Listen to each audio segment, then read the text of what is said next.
I am indebted. ഞാൻ കടപ്പെട്ടിരിക്കുന്നത് പ്രജകളോട് മാത്രമാണ്. വ്യക്തമാണ്. ആ പ്രജകൾക്ക് ഞാൻ ജാതിയുടെയോ മതത്തിൻ്റെയോ വർണ്ണത്തിൻ്റെയോ ഗന്ധത്തിൻ്റെയോ അതിർവരമ്പുകൾ ഞാൻ സൃഷ്ടിച്ചിട്ടില്ല. പക്ഷേ ഞാൻ സൃഷ്ടിച്ചു എന്ന നിർബന്ധപൂർവം ദുഷ്ടലാക്കോടെ അത് അവതരിപ്പിക്കുന്നവന്മാർ നാശത്തിലേക്ക്, അത്ര എനിക്ക് പറയാൻ പറ്റും. ഞാൻ ദൈവത്തിനോട് ചേർന്ന് നിൽക്കുന്ന ആളാണ്. ഒരു 90% ദൈവത്തിൻ്റെ ഇച്ഛയിൽ ദൈവപക്ഷത്തുള്ള കാര്യങ്ങൾ ചെയ്യണമെന്ന് വിചാരിക്കുന്ന ആളാണ്. മനുഷ്യനാണ്, ചില തെറ്റുകളൊക്കെ പറ്റും, അത് പറ്റുന്നുണ്ട് എനിക്ക്.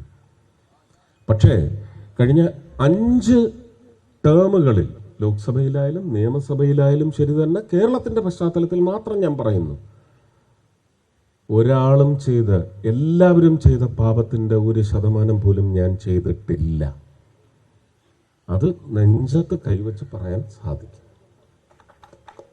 അതിനിയും അങ്ങനെ തന്നെ തുടരും.